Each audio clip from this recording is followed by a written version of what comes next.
Hello, everyone. Congratulations, 49ers fans, on winning. Can you hear me? Because I can't hear anything. Let me know real quick if the audio is working. If it's not, I'll start it over. Before we get started, mic check 1 2 1 3. Should we get going? Can I start the show? What do you think? I have a lot to say, so I need to know what you think. Should we start? Yes. Okay, cool. All right. So, look, I don't want to rain on your parade. The Niners won a game they needed to win. They took care of business. That's very good. Because look at it, look at the other way. Had they lost to the Bears, do you understand how bad that would have been? So, Kyle Shanahan might have gotten fired in Chicago had they lost to the Bears. So they had to win the game. Excuse me. They won the game. A lot was at stake. They could have blown it. They could have ended their season. They didn't. So let's talk about the first thing on my mind. I think now is the perfect time to trade Jimmy Garoppolo. And I'm not trying to be a jerk. I'm just trying to trade him while his value is at a relative high point. The trade deadline is Tuesday. Okay? Tuesday. If they don't trade him now, they can't trade him until the offseason. And right now, he's coming off a performance where he went 17 of 28 for 322 yards and 2 rushing touchdowns. Wow. He was great. He was so good. Trade him. Because you and I know that what he did in this game, those numbers, I mean, what was Jimmy Garoppolo? Did he do anything great in this game? I thought he had one big-time throw. The throw downfield to Deebo Samuel. I like that throw. He's missed that throw in the past. So he gets big thumbs up and a gold star for hitting that throw. It was a hard throw.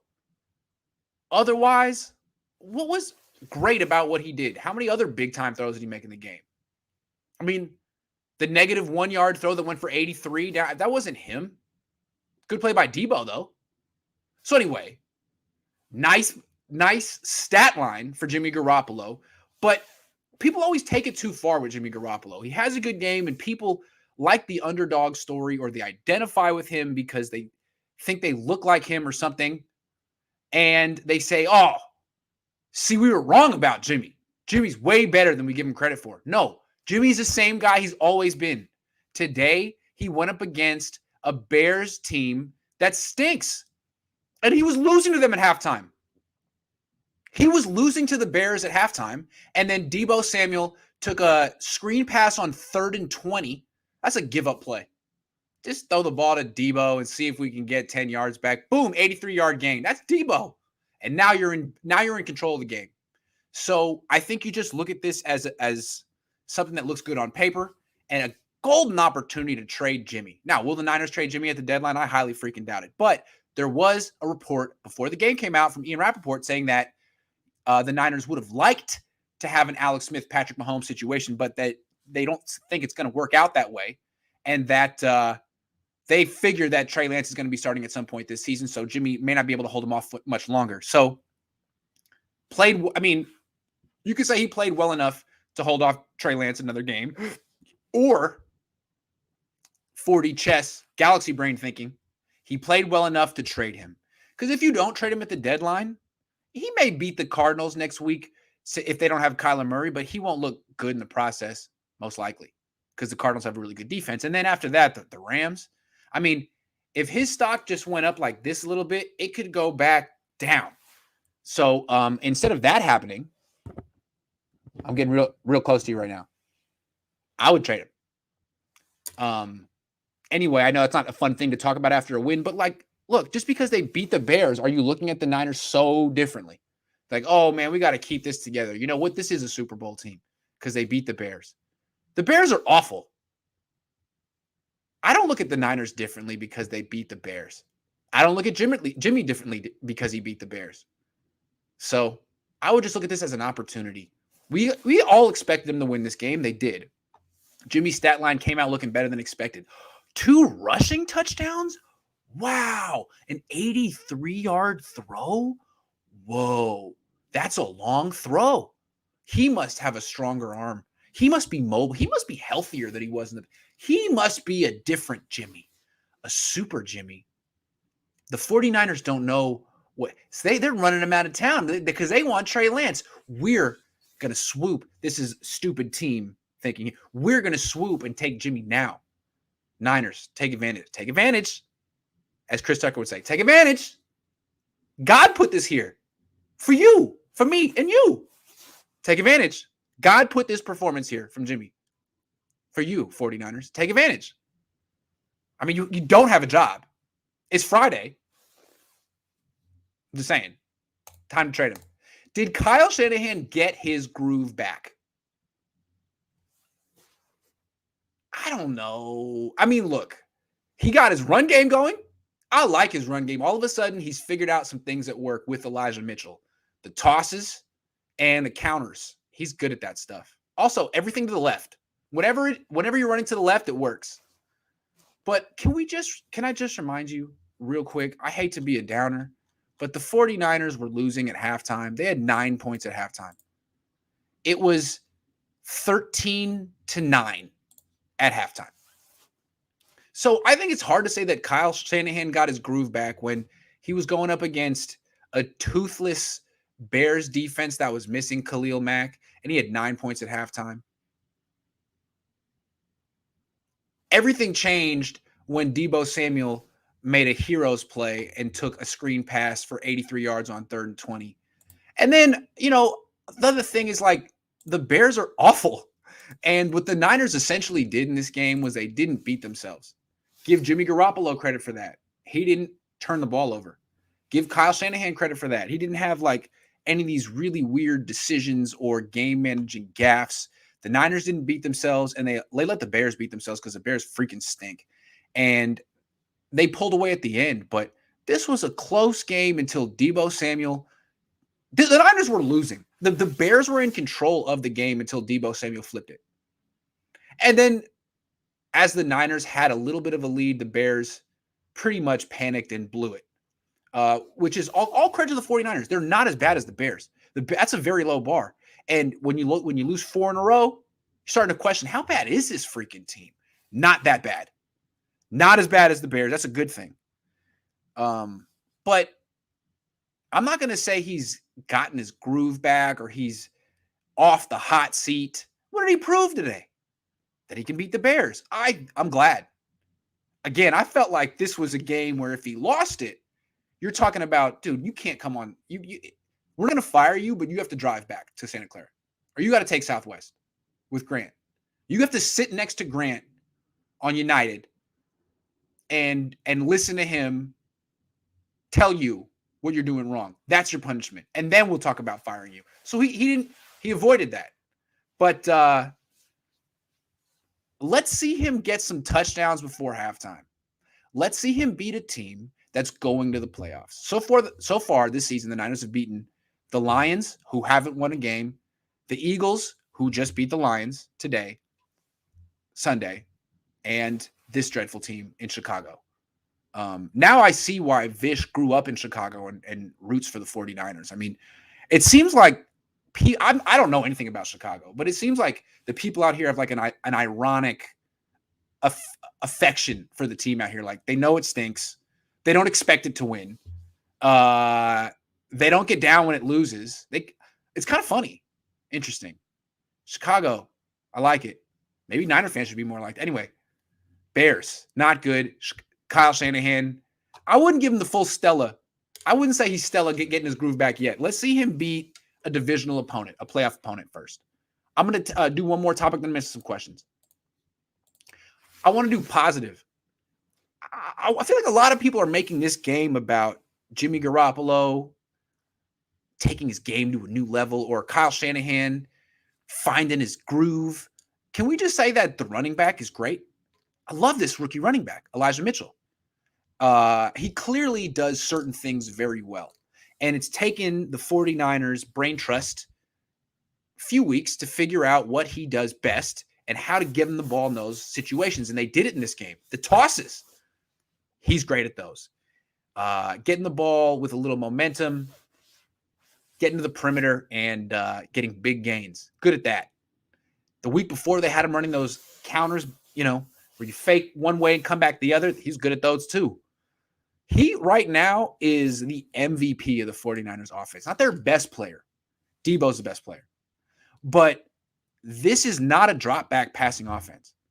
A wide receiver cannot carry this offense because the offensive line isn't built for that. The quarterback isn't built for that. The coach isn't built for that.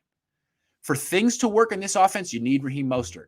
You need that running back who is just, he could just average 7 yards a carry that day, which is what Elijah Mitchell did. He almost averaged 8 yards a carry today. So when he's doing that, everything else works. Debo has a great day. Brandon Aiyuk has a great day. Jimmy Garoppolo has a great day. Kyle Shanahan has a great day. And everyone gets credit except for the running back, right? Because when the running back has a great day, everyone says, "Oh, well, let's praise the blockers. Let's praise Kyle Shanahan. Let's praise Jimmy."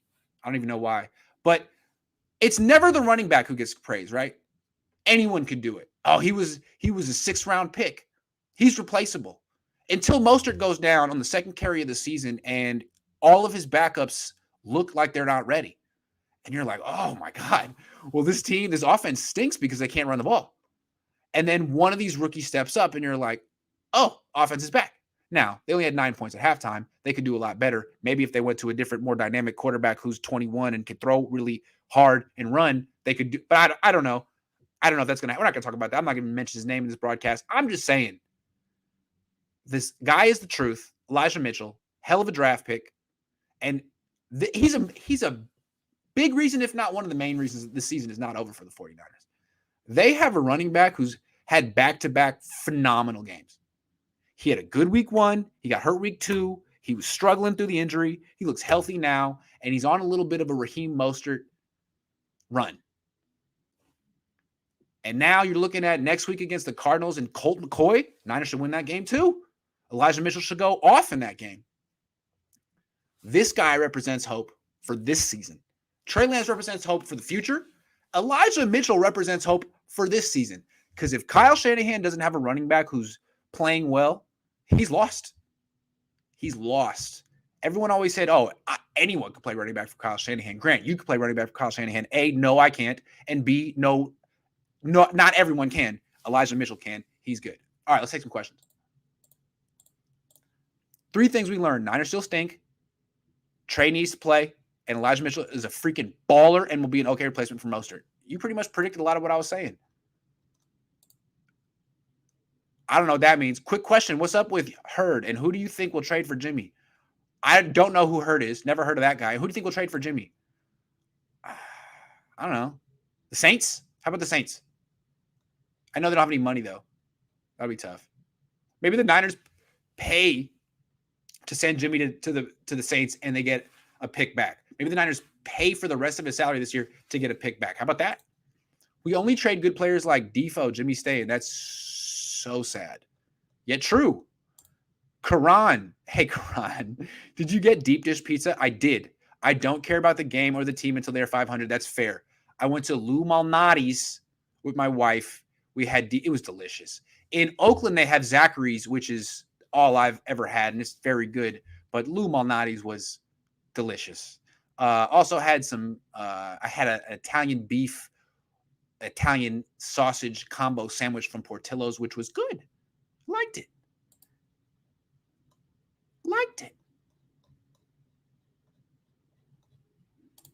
Can we start calling 25 Money Making Mitch? I like that. Money Making Mitch. He's the best Mitch on the team. People are unironically saying we're going 13-4 after this win. Laugh my freaking A off. Yeah, well, it's all, hey, man, look, I'm going to say one thing. You can't deny football fans their party after a win. Doesn't matter who they beat. They won the game, you can party. A lot of this, well, but let's talk about the wrinkles, or not the wrinkles, but let's talk about the negatives, is more a Monday conversation. So I understand when Niner fans are like, can we just enjoy this? Yes, of course you can. I'm not trying to rain on your parade. I'm just kind of bringing Monday to Sunday night. I'm sorry. At the same time, after losses, Niner fans are allowed to vent, right? You're allowed to vent, and then you're supposed to find yourself the next day. Anyway, Jimmy just had his best game since 2019 in New Orleans. Statistically, Bears D still had Akeem Hicks and Roquan Smith, not toothless. Oh, this was a close game until Khalil Herbert got banged up. Well, I mean, they had no pass rush in this game. Jimmy had forever to throw the ball. There was one play where he held the ball like 7 seconds. He had a running game that was averaging he had a running back who was averaging more than 7 yards a carry. He didn't have Kittle, but he had a lot going for him. And I don't think the Bears, they didn't have Mack. They didn't have Jackson. They didn't have a pass rush. They didn't have a run defense. I think Jimmy was in a pretty good spot today. Now, I know, I don't know. So don't be surprised if he struggles against a good team. That's all I'm going to say. I love you, Tony. I'm just saying. I feel like some people are going to take the leap to people have been too hard on Jimmy. He's actually pretty good. No.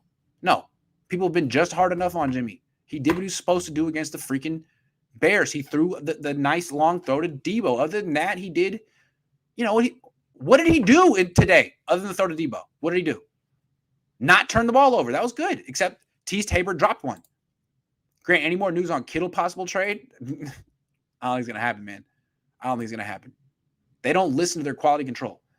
Saw some plays designed for Trey. Did you? But they were called for Jimmy, right?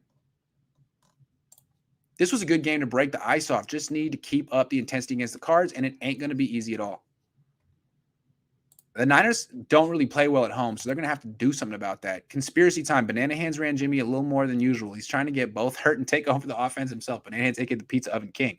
Yes, Kyle wants to be the quarterback, clearly. You think Saints call SF for Jimmy G? I think the Niners, what they need to do, since they're not going to save any money on Jimmy G this year, is they say, look, we'll pay for this year's salary. We'll pay the entire $27 million for this year.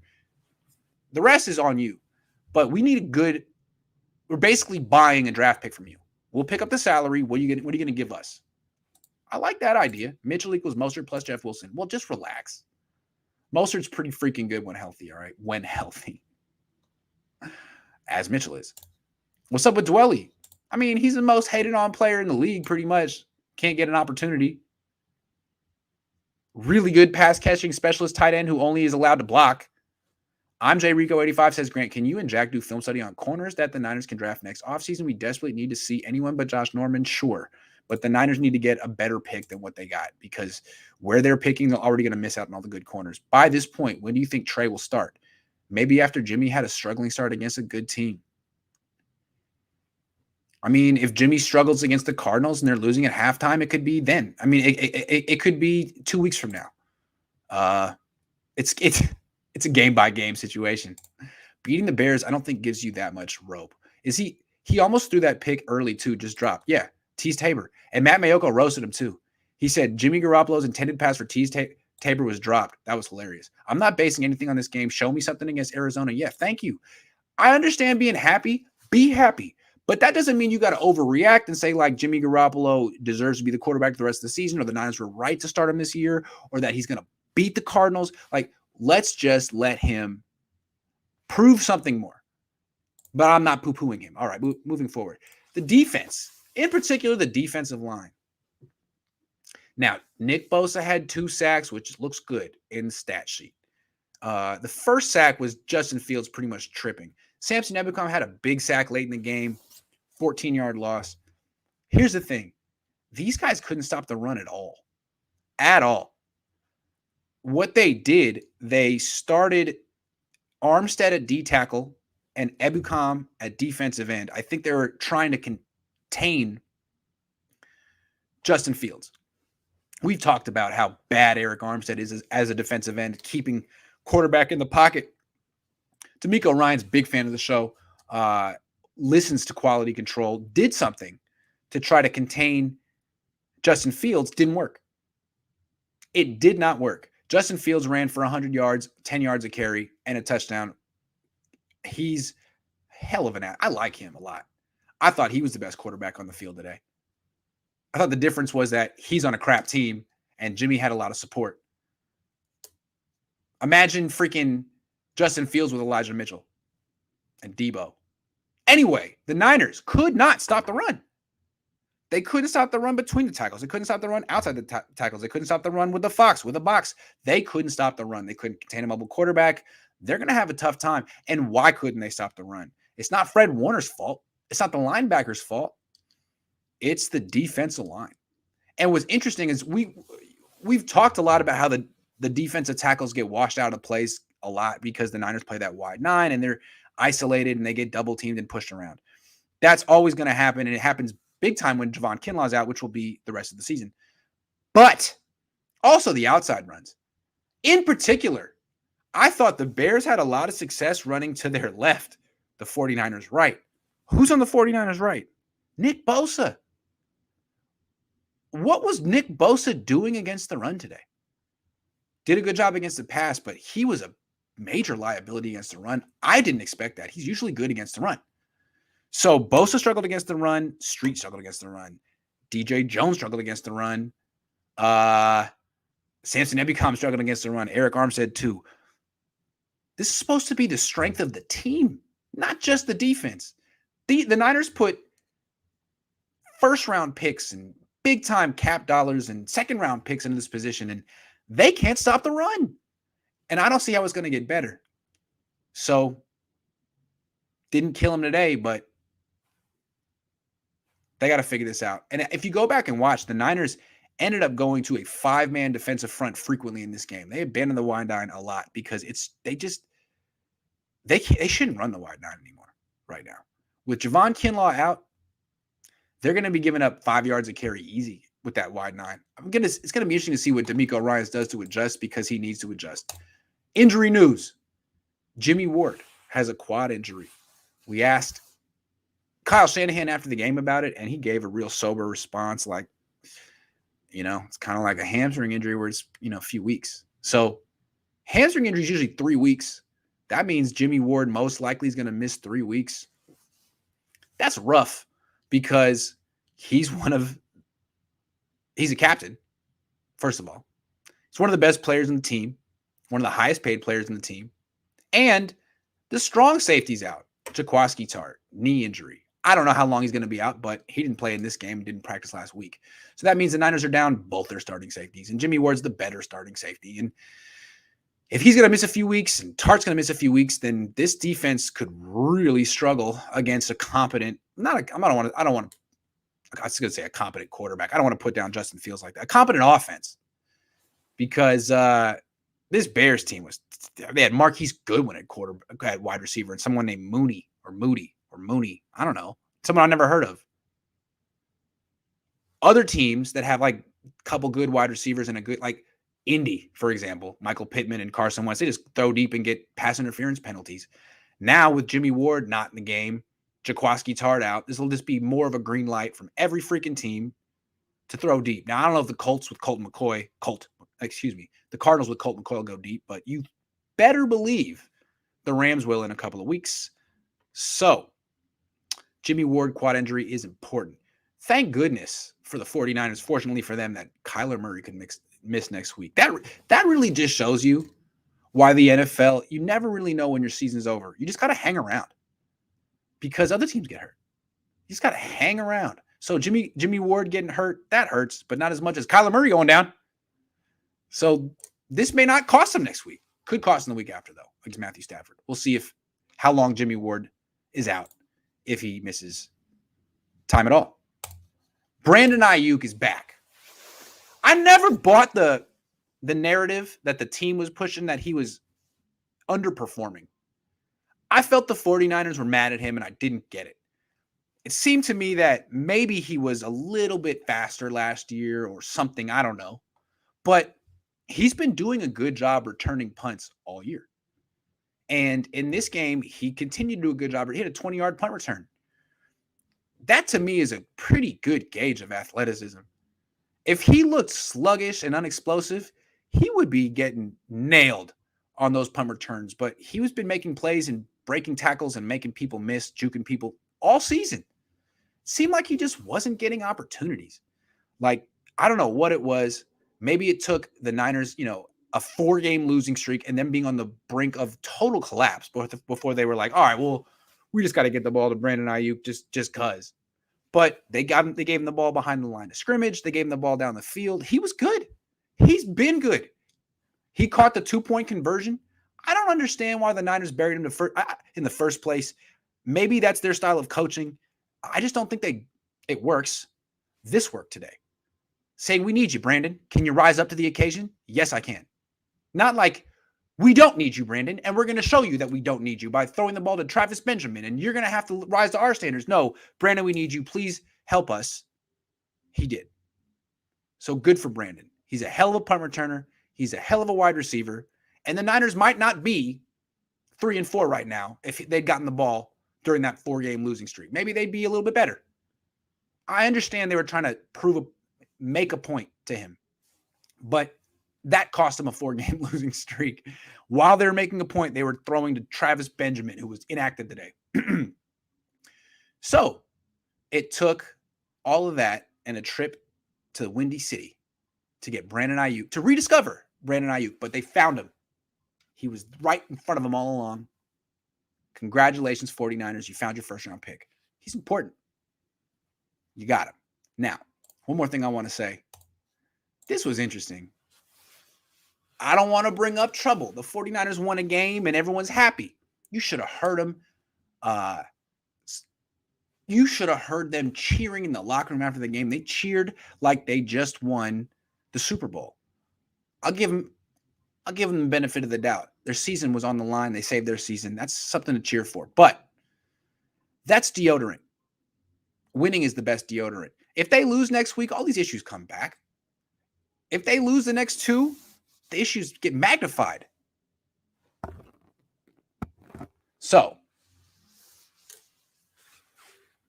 is there a locker room rift? I think a lot of us have wondered that, have tried to. Let me get this back in focus before I talk about my conspiracy theory. All right. I'm not going conspiracy theory here. A lot of us have wondered if there's a rift in the locker room. It's only natural, right? You got 2 quarterbacks.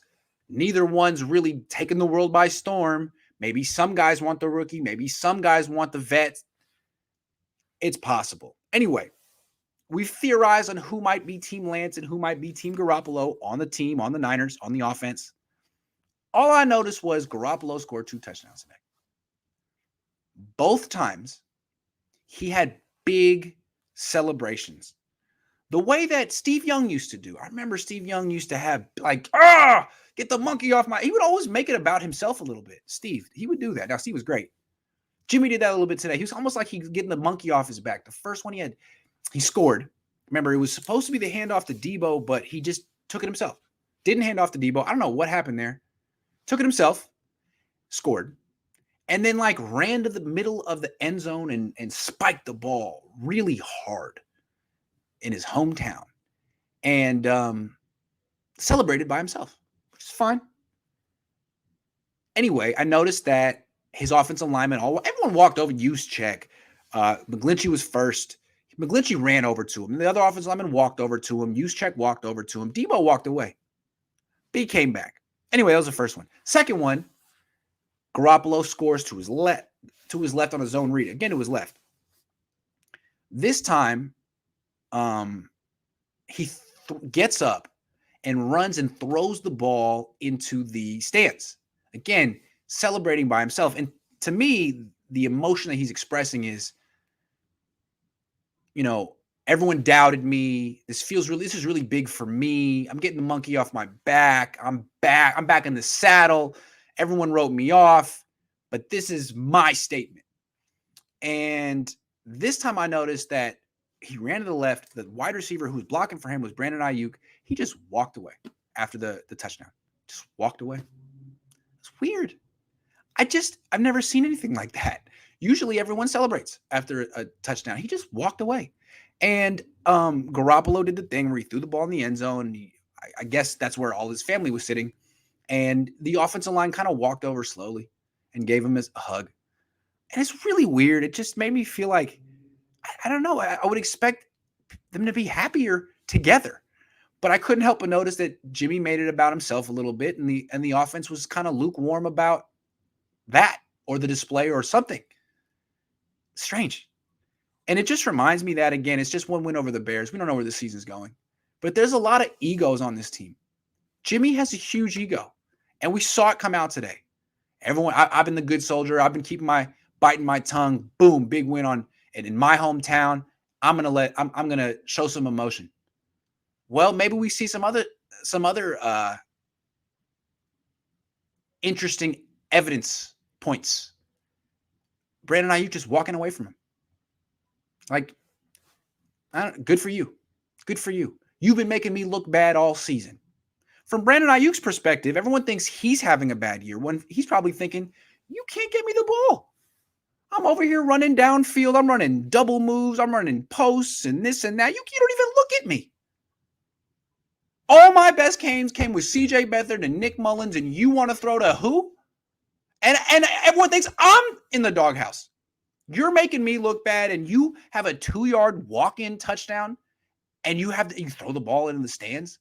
How about you thank your blockers? I don't know. It was just really weird.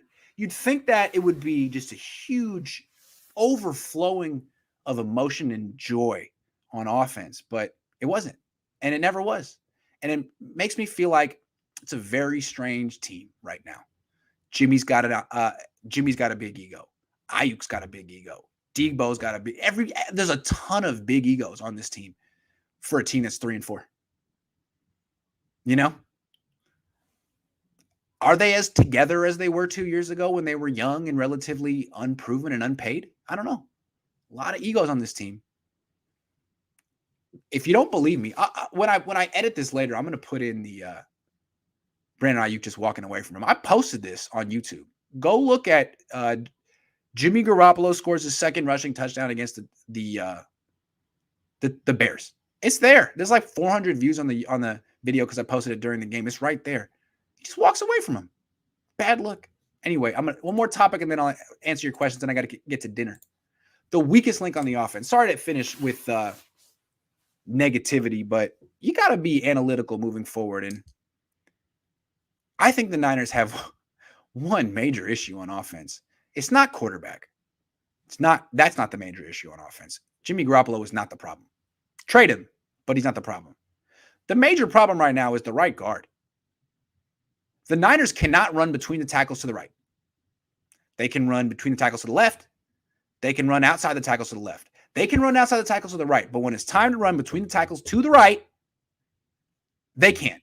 Why? Because Daniel Brunskill's at the point of attack and he can't push anyone. In fact, he gets pushed around. That's a big problem.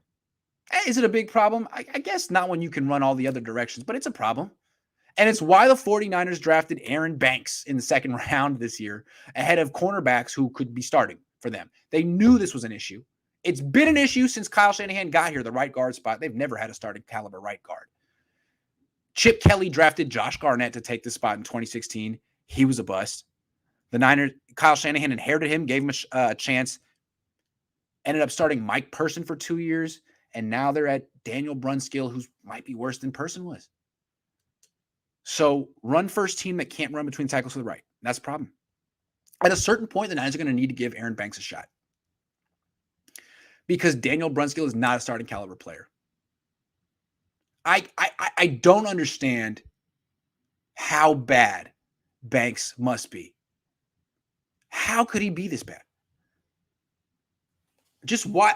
I'll show it to you with Jack Hammer this week when we do it. But Daniel Brunskill just gets driven backward.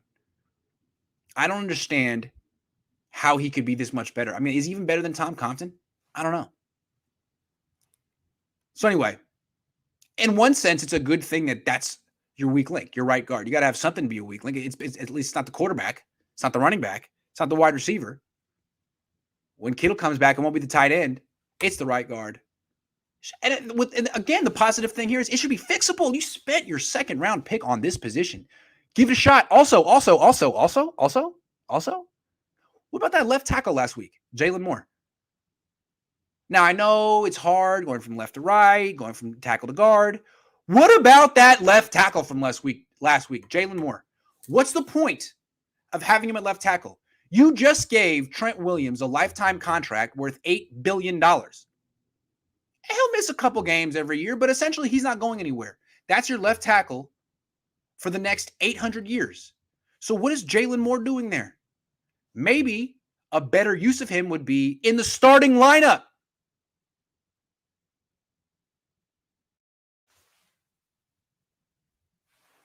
Did I just blow your mind? I know. What a freaking radical thought. If he's good, play him at right guard because Daniel Brunskill isn't good. That's my professional opinion of Daniel Brunskill's play. Not good. I think the Niners need to, it's either Banks or Moore. Give him a shot. If Trent Williams were a impending free agent, I would say you can't move Moore. He's the future left tackle. He's not. Trent Williams is signed through 37.82. 37.82. Move Moore to guard.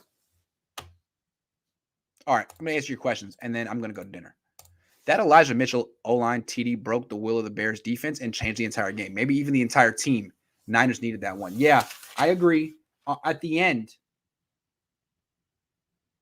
Ebukam had a sack, and then Elijah Mitchell had a 39-yard run. That was the game.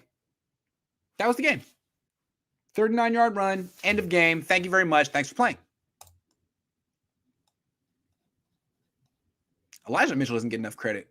It's funny. Whenever Kyle Shanahan has a good running back, Kyle gets the credit. But when that guy gets hurt, people are like, well, Kyle doesn't have his running back. Play like Dookie, fans want Trey. Underdog mentality. Jimmy plays decent, fans defend Jimmy. Plays like Dookie, the Jimmy cycle. I saw that on Twitter. It was funny. It was funny. I'm not mad at Jimmy. I'm glad. Dude, he played a good game today. Good for you, dude. You did it in front of your family, in front of your hometown. You rose up. Great. Trade him. Trade him. This is business. This is business. I'm sorry, man. The Niners suck at home. SC bad juju. You think the Niners could trade, for example, Jimmy won today. Good story.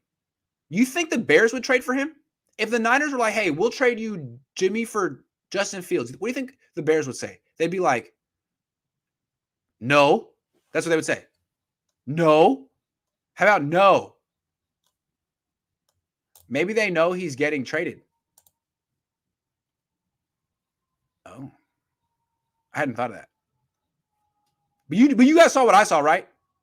You saw what I saw, right? They just walked away from dude. I don't know.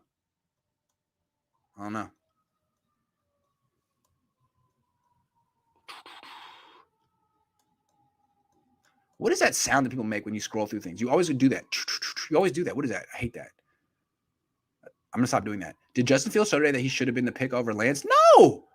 What Justin Fields showed today is that he's allowed to play football and Lance isn't. I don't get it. I still like Lance's skill set better than Fields, but Fields was good. I like that. Fields is good, man. Fields made like 3 or 4 plays in that game. I was like, damn. With that face, too. The face, the look, everything. I like Fields. I think Lance is going to be better than him.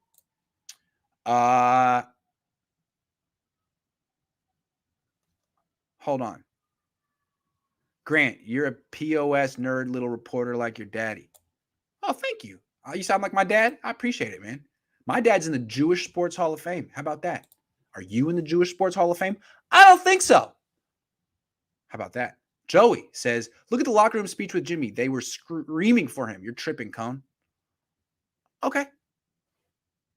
I'm sure some people were. All I know is Brandon Aiyuk just walked away from him. But I'm sure Mike McGlinchey was singing his heart out. Mike McGlinchey seems like the kind of guy who sings Sweet Caroline really loud at parties. He seems like the kind of guy who would like stand up in the bus and start banging on the roof. Bah, bah, bah. Good time never felt so good. And then like McGlinchey's like, so good, so good, so good. He's like, man, I love that song, man. Just me and my bros. McGlinchey. I'm sorry. That's the kind of guy that I think McGlinchey is. Once again, Mike McGlinchey getting under my skin. Playing fine. When he gets on the radio, he talks like he's the coach of the team. He's talking about the linebackers. He's talking about the direction of the franchise. It's like, dude, you're the one person I've ever seen get elected captain and then voted out the next year. You were a one-term captain. I've never heard of a one-term captain. One-term captain, Mike McGlinchey.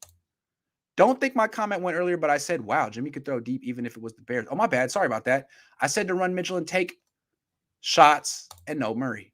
Dude, you're good. You called it. Jimmy looked good against a beat-up secondary. That's it. Same goes for Fields. Don't get excited. No, I'm getting excited. What happened with Brandon and Jimmy? I missed it. Oh, it was just little. It was after Jimmy's second touchdown. You know, you go over and celebrate as an offense. You scored a freaking touchdown. And everyone eventually made their way to Jimmy, but Brandon Aiyuk just left. He was gone. I thought it was interesting because I don't feel like they have a chemistry at all. I think most of Aiyuk's production came with Mullins and Beathard last year. I feel like Aiyuk could reasonably have some, not ill will, but blame Jimmy for the perception that Aiyuk's having a bad season, because Aiyuk's not. Aiyuk's a good player. Aiyuk's really good.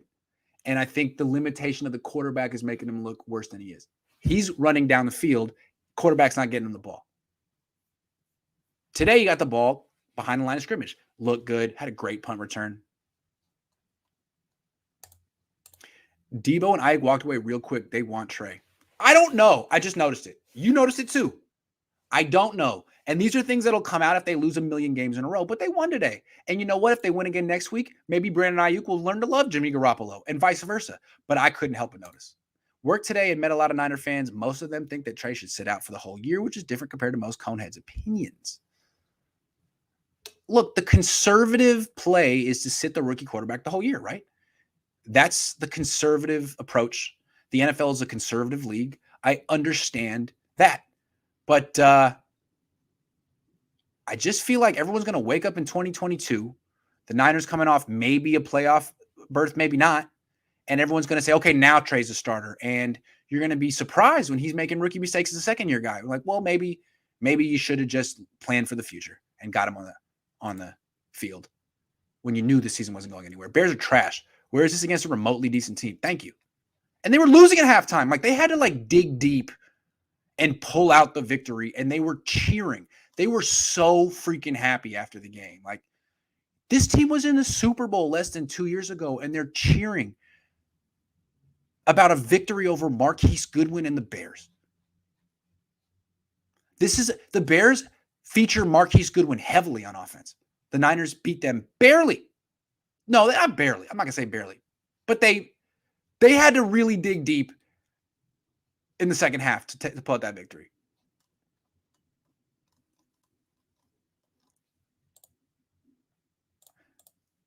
All right. That's the end of the show. Thanks for watching, everyone.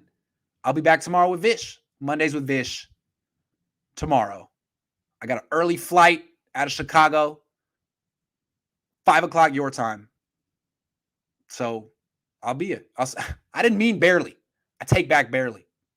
They won by 11. They were down by 1 at halftime. And it was close until the fourth quarter, until the Bears collapsed. Not barely in here. Hold on. Where's that barely? The coach. He doesn't like me at all. Anyway, look, I don't want to rain on your parade. Niners won. Go feel like the Niners are going to run the table, all right? Go to sleep tonight thinking about the playoffs. Because why not? That's what being a football fan is all about. Notice the short recaps when the fans win. Dude, I got dinner reservations in 15 minutes. I got dinner reservations with my wife, Matt Mayoko, Ann Killian, Ira Miller, Eric Branch. I got seats at the VIP table tonight. And I've been trying to make this dinner. So as much as I'd like to take abuse from the coach tonight, I'm going to go have dinner with the Hall of Famer, Ira Miller, and Matt Mayoko, and the other heavy hitters of the Bay Area press group. So sorry you can't come, but I'm definitely going to go. And I'm going to have a great freaking time. I'm going to really enjoy myself. You know why? Because the 49ers won. That's why. That's why I'm so happy tonight. When we lose, you put up an hour-long monologue. F out of here. I really don't. My post-game rants are about 40 minutes. This one's 45. Why don't you time it next time, coach? Why don't you pull out your stopwatch next time and time it? Boom, I'm out of here. Thanks for watching. And enjoy that win.